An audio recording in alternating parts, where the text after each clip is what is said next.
जय हिंद, वंदे मातरम साथियों। शिक्षा मनोविज्ञान की one question one concept series में आप सभी का हार्दिक स्वागत है। आज अपनी तीसरी क्लास है जिसमें अपने एक बहुत ही शानदार सिद्धांत का एक क्वेश्चन लेंगे और उस क्वेश्चन के बाद में सिद्धांत को अच्छे से समझेंगे और फिर वापस उस क्वेश्चन पे आएंगे।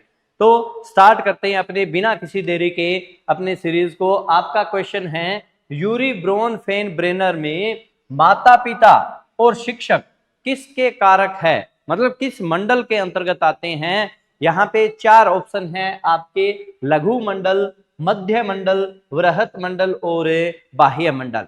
Micro system, meso system, macro system और एक्सो सिस्टम। तो माता पिता और शिक्षक है वो किस सिस्टम के अंतर्गत आएंगे, किस मंडल के अंतर्गत आएंगे, इसकी अपने को चर्चा करनी है। तो यूरी ब्रोन, सबसे पहला क्वेश्चन आपके माइंड में यूरी ब्रोन फेन ब्रेनर का नाम आते ही आपको उनका सिद्धांत का नाम याद आना चाहिए कि यूरी ब्रोन फेन ब्रेनर है, उन्होंने कौन सा सिद्धांत दिया। अगर सिद्धांत का नाम याद आ रहा है इसका मतलब आप क्या है, अच्छी तैयारी में हैं। और अगर सिद्धांत का नाम नहीं याद आ रहा तो इसका मतलब तैयारी में क्या है, अभी कमी चल रही है। तो अगर अपने बात करें यूरी ब्रोन फेन ब्रेनर के सिद्धांत की, तो उन्होंने कौन सा सिद्धांत दिया, उन्होंने दिया पारिस्थितिकी परक सिद्धांत। इकोलॉजिकल थियरी है वो उन्होंने दी थी, सामाजिक सांवेगिक विकास का पारिस्थितिकी परक सिद्धांत। तो बात करते हैं सामाजिक सांवेगिक विकास का पारिस्थितिकी परक सिद्धांत किसने दिया है, यूरी ब्रोन फेन ब्रेनर के द्वारा दिया गया। तो यहाँ पे दो क्वेश्चन बनते हैं कि यूरी ब्रोन फेन ब्रेनर के द्वारा कौन सा सिद्धांत प्रतिपादित किया गया, तो सामाजिक सांवेगिक विकास का पारिस्थितिकी परक सिद्धांत। ये वर्ड याद रखेंगे, पारिस्थितिकी परक सिद्धांत, इकोलॉजिकल थ्योरी। और यह क्या है, आपका क्वेश्चन क्या बनता है कि सामाजिक सांवेगिक विकास का पारिस्थितिकी परक सिद्धांत है वो किस मनोवैज्ञानिक के द्वारा दिया गया। तो आपका आंसर क्या हो गया, यूरी ब्रोन फेन ब्रेनर के द्वारा है वो दिया गया है।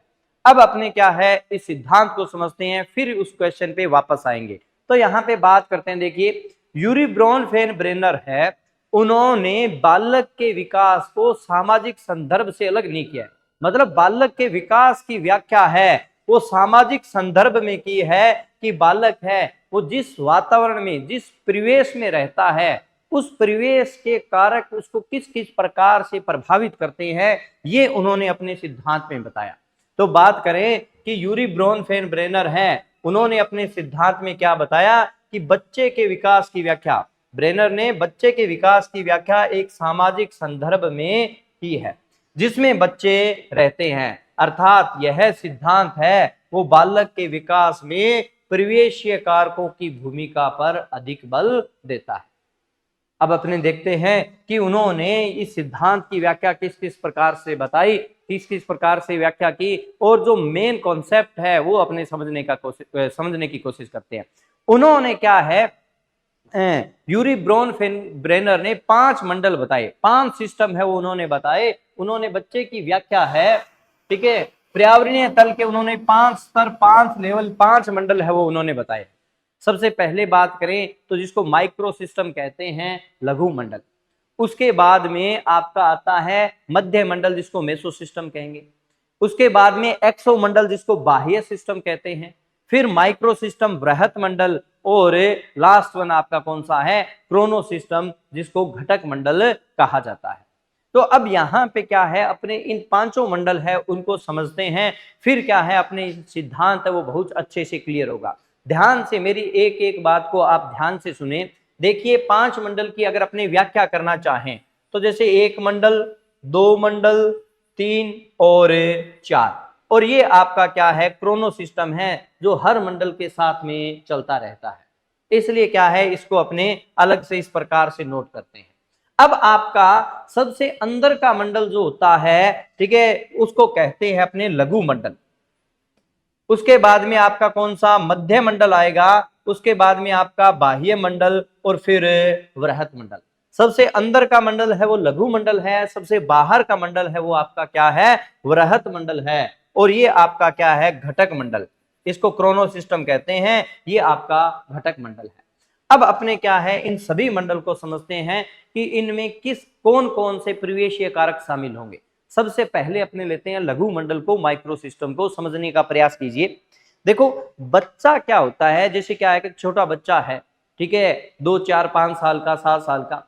अब बच्चा जिन कारकों के प्रत्यक्ष संपर्क में होता है, मतलब जिनसे वो डायरेक्ट कांटेक्ट में होता है, उन कारकों से मिलकर जो मंडल बनता है वो आपका लघु मंडल कहलाता है।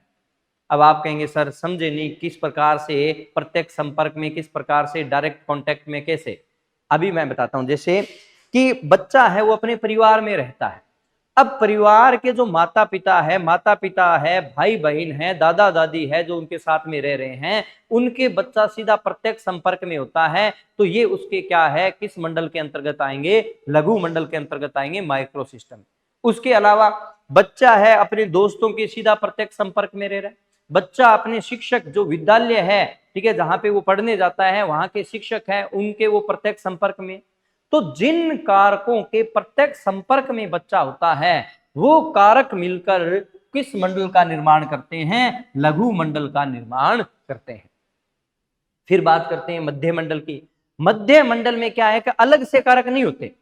जो लघु मंडल के कारक है, जैसे मैंने आपको बताया, माता पिता है, बच्चे के दोस्त है, या बच्चे के शिक्षक है, इन लघु मंडल के जो कारक है, इनके आपसी संबंधों से कौन सा मंडल बनता है? मध्य मंडल बनता है। ध्यान से सुनना, ठीक है, इनके आपसी संबंधों से कौन सा मंडल बनेगा? मध्य मंडल बनेगा। उसके बाद में आगे चलते हैं। देखिए भाई, अब के सर के किस पर कैसे संबंध, ठीक है, समझ में नहीं आया तो मैं बताता हूं। जैसे इधर ध्यान से सुने कि एक जैसे बच्चा है, उस बच्चे के माता पिता बच्चे के जो दोस्त है उनको किस नजरिए से देखते हैं? भी हमारा बच्चा इन दोस्तों के साथ में रहता है, जो इसके दोस्त है उनके साथ में रहता है, तो ये क्या है, उसको अच्छी क्या है कि शिक्षा देते हैं, ठीक है, अच्छे गुण देते हैं, या क्या है कि उसको बुरी संगत मिल रही है, तो वो उसको किस नजरिए से देखते हैं। दूसरा देखिए कि बच्चे के माता पिता हैं, वो शिक्षकों से किस प्रकार से संबंध है, क्या उनसे कांटेक्ट करके बच्चे की प्रोग्रेस के बारे में निरंतर पूछते हैं या नहीं पूछते।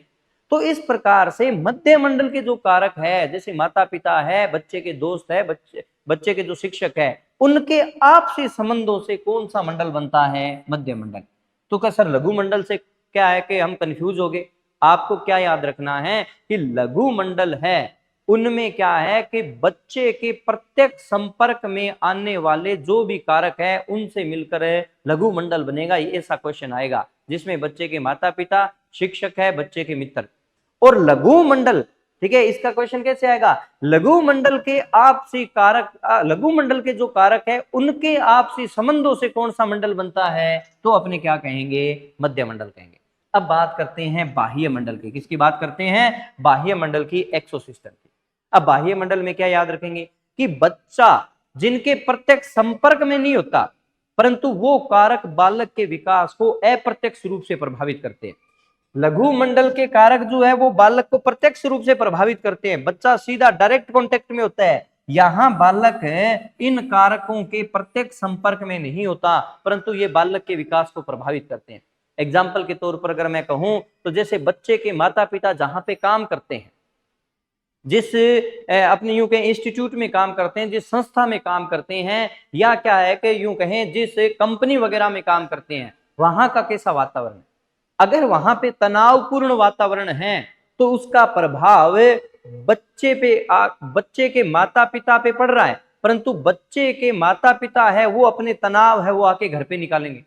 अब देखो कि जहां पे बच्चे के माता पिता काम कर रहे हैं वहां का वातावरण बच्चे को सीधा प्रभावित नहीं कर रहा, वो प्रभावित कर रहा है बच्चे के माता पिता को, और उनका व्यवहार है वो किसको प्रभावित कर रहा है? बच्चे को प्रभावित कर रहा है, बच्चे के विकास को प्रभावित कर रहा है। तो ये किस में आते हैं? बाह्य मंडल में आते हैं। मतलब जैसे माता पिता का कार्यस्थल है, माता पिता के दोस्त है, माता पिता के रिश्तेदार है। अब माता पिता के दोस्त से बच्चा प्रत्यक्ष संपर्क में नहीं है, माता पिता के जो आगे के रिश्तेदार है उनके बच्चा प्रत्यक्ष संपर्क में नहीं है, परंतु ये बालक को अप्रत्यक्ष रूप से प्रभावित करते हैं। ये किस कारक, किस मंडल में आते हैं? बाह्य मंडल में आते हैं। और वृहत मंडल में क्या आएगा? वृहत मंडल में आएगा जिस समाज, जिस संस्कृति में, जिस देश में वो बच्चा रहता है, उस देश का इतिहास कैसे रहा है, उस देश की राजनीतिक पृष्ठभूमि कैसी है, उस देश के रीति रिवाज, मूल्य है वो कैसे हैं, ये सारी चीजें हैं वो किस मंडल में आती है? वृहत मंडल के अंतर्गत आती है। अब आगे बात करें घटक मंडल। देखो घटक, क्रोनो, इंग्लिश में देखेंगे क्रोनो। क्रोनो जैसे अपने क्या, घटनाक्रम, मतलब समय के साथ में घटित होने वाली जो घटनाएं जो होती है वो किस में आती है, घटक मंडल में। जैसे क्या है कि समय के साथ में घटक होने वाली घटनाओं की बात करें तो जैसे माता पिता का तलाक हो जाता है, तो एक समय के साथ में घटित होने वाली एक घटना है जो बालक के विकास को प्रभावित कर रही है, किस में आएगी, घटक मंडल में आएगी। जैसे मान लेते हैं कि बच्चा है, ठीक है, उनके क्या है कि कोई समय के साथ में अपने यूं कहें कि उनको आर्थिक नुकसान हो गया, उनके परिवार को, समय के साथ में घटित होने वाली घटना है, तो ये किस में आती है, घटक मंडल में आती है, जो इनमें से किसी में से भी हो सकती है। तो यहाँ पे बात करें एक बार फिर से, लघु मंडल जिनके बालक सीधा प्रत्यक्ष संपर्क में होता है, ऐसे कारकों से मिलकर लघु मंडल का निर्माण होता है, जिसमें बच्चे के माता पिता है, बच्चे के शिक्षक है, बच्चे के दोस्त है। मध्य मंडल, लघु मंडल के कारकों के आपसी संबंधों से कौन सा मंडल बनता है, मध्य मंडल। बाह्य मंडल, बच्चा प्रत्यक्ष संपर्क में नहीं होता, परंतु इस मंडल के कारक बालक के विकास को अप्रत्यक्ष रूप से प्रभावित करते हैं। जैसे क्या है कि माता पिता का कार्यस्थल है, माता पिता के रिश्तेदार है, माता पिता के अपने यूं कहें कि दोस्त है, वो सारे के सारे किस में आ जाएंगे, बाह्य मंडल में आ जाएंगे। वृहत मंडल की बात करें तो जिस देश जिस समाज में वो रहता है उसके संस्कृति, मूल्य, इतिहास, राजनीतिक व्यवस्था है वो किस में आ जाती है, वृहत मंडल में। और घटक मंडल में समय के साथ में घटित होने वाली घटनाएं हैं वो इसमें आ जाती है। तो अगर अपने देखें तो यहाँ पे देखिए कि ये तो यहाँ पे बालक की बात होगी। आगे देखिए अगर मंडल की बात करें तो ये आपका माइक्रो सिस्टम है, ये मेसो सिस्टम है। माइक्रो मतलब लघु मंडल, मेसो मतलब मध्य मंडल, एक्सो मतलब बाह्य मंडल, और मैक्रो क्या हो गया आपका, वृहत मंडल। तो लघु मंडल में कौन है, देखो बच्चे के साथी, बच्चे का परिवार, ठीक है, नजदीक का जो स्कूल, मंदिर, स्वास्थ्य सेवाएं हैं, इनसे मिलकर माइक्रो सिस्टम बनता है, लघु मंडल बनता है। मध्य मंडल जो है, मेसो सिस्टम है, उसमें एक प्रकार से कोई अन्य कारक नहीं है। यहाँ पे देखिए इसमें क्या है, जो नजदीकी तंत्र है, जो माइक्रो सिस्टम है, उनके मध्य परस्पर संबंध से कौन सा सिस्टम बनता है, मेसो सिस्टम बनता है। और वृहत जो बाह्य मंडल है, जो एक्सो सिस्टम है, उसमें देखो मित्र परिवार, परिवार के मित्र, माता पिता का कार्य क्षेत्र, ठीक है, जो सामाजिक सेवाएं हैं, संस्थागत समुदाय है, मास मीडिया है, ये सारे के सारे किस में आते हैं, बाह्य मंडल। और जो आपका वृहत मंडल है उसमें अभिवृत्ति, मूल्य, वहां के रीति रिवाज, मान्यताएं हैं, ठीक है, विचारधारा, नियम है, वहां का इतिहास है, सामाजिक, राजनीतिक और सांस्कृतिक जो संरचना है, वो सारे मिलकर क्या बनाते हैं, वृहत मंडल को बनाते हैं। और क्रोनो सिस्टम है, उसमें जीवन के मुख्य परिवर्तन, प्रावरणीय और ऐतिहासिक घटना समय के साथ में अगर कोई घटित होती है तो वो किस में आ जाएगी, क्रोनो सिस्टम के अंतर्गत आ जाएगी। तो अब अपने क्वेश्चन को देखते हैं। अब देखिए यहाँ पे सिर्फ और सिर्फ एक ही क्वेश्चन आपका कवर नहीं होता है, इस सीरीज के माध्यम से one question one concept series है। मतलब क्वेश्चन एक लेते हैं और उससे रिलेटेड पूरा कॉन्सेप्ट क्लियर करते हैं, ताकि क्या है कि इससे बनने वाले जितने भी क्वेश्चन हैं 8, 10, 12, ठीक है, वो सारे के सारे क्वेश्चन हैं वो आपके उसमें कवर हो। तो हमारा ये यही प्रयास रहता है। देखते हैं क्वेश्चन, ठीक है। यूरी ब्रोनफेन-ब्रेनर के सिद्धांत में माता पिता और शिक्षक किस कारक में आएंगे। अब अपने को आते ही पता चल गया, माता पिता और शिक्षक बच्चे के सीधे प्रत्यक्ष संपर्क में होते हैं, जिनसे मिलकर लघु मंडल बनता है, माइक्रो सिस्टम। तो यहाँ पे अपने को ऑप्शन देखने की जरूरत ही नहीं पड़ेगी। तो इसका मतलब आपका आंसर क्या है, माइक्रो सिस्टम, लघु मंडल। मध्य मंडल है वो किन से मिलेगा, लघु मंडल के जो कारक है उनके आपसी संबंधों से मध्य मंडल, मेसो सिस्टम बनेगा।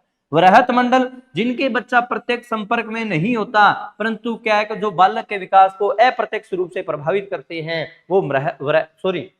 वो बाह्य मंडल में आते हैं। वो किस में आते हैं, बाह्य मंडल में, एक्सो सिस्टम में आते हैं। और वृहत मंडल में क्या आता है, उस देश की, उस समाज की जो संस्कृति है, उसके रीति रिवाज है, मूल्य है, उसका इतिहास है, वो सारे के सारे किसमें आ जाते हैं, वृहत मंडल के अंतर्गत आ जाते हैं। ठीक है, बाह्य मंडल में माता पिता का कार्यस्थल, माता पिता के रिश्तेदार, ठीक है, जिनके बालक प्रत्यक्ष संपर्क में नहीं होता, जो अप्रत्यक्ष रूप से प्रभावित करते हैं, वो क्या है, बाह्य मंडल के अंतर्गत आए।